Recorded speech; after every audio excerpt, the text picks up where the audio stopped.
అందమైన అడవిలో కిలకిల రావాలు చేసే పక్షులతో పాటు ఒక ప్రత్యేక పక్షి ఉండేది. అది అడవిలోని ఒక పొడవైన చెట్టు మీద నివసించేది. దాని ప్రత్యేకత ఏమిటంటే దాని బిందువులు నేలను తాకినప్పుడు బంగారంగా మారాయి. ఒకరోజు ఒక వేటగాడు తన వలను తీసుకొని అడవిలో తిరుగుతున్నాడు. గంటల తరబడి పక్షులను వెంబడించడంలో విఫలమైన తర్వాత ఒక చెట్టు కింద విశ్రాంతి తీసుకుంటున్నప్పుడు ఆ పక్షి ఒక నీటి బిందువు ఆ వేటగాడి మీద పడి బంగారంగా మారాయి. వేటగాడు చాలా ఆశ్చర్యపోయాడు. ఈ పక్షి ఒక నిధి లాంటిది, నేను దీన్ని పట్టుకుంటే నేను చాలా ధనవంతుని అవుతాను అని అనుకున్నాడు.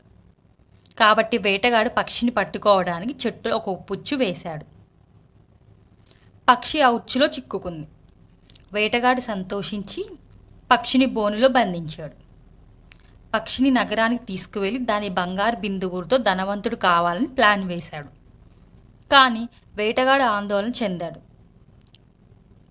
బంగారు బిందువుల గురించి ఇతరులు తెలుసుకుంటే వారు పక్షిని దొంగిలించడానికి ప్రయత్నించవచ్చు.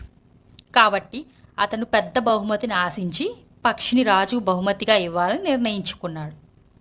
అతను రాజుగారు భవనానికి వెళ్ళి పక్షిని రాజుకు ఇచ్చాడు. రాజు చాలా సంతోషించి పక్షిని బంగారు బోనులో ఉంచాడు.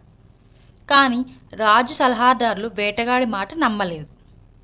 అతను నిన్ను మోసం చేయడానికి ప్రయత్నిస్తున్నాడు అని రాజుతో అన్నారు.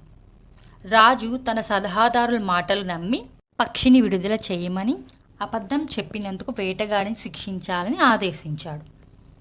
పక్షి స్వేచ్ఛగా పైకి ఎగిరి అది ఒక పొడవైన గోడపై కూర్చొని ఒక బిందువును జారి విడిచింది. అది బంగారంగా మారింది. రాజు మరియు అతని సలహాదారులు ఆశ్చర్యపోయారు. వారు తప్పు చేశారని గ్రహించారు. రాజు మళ్ళీ పక్షిని పట్టుకోవటానికి ప్రయత్నించాడు.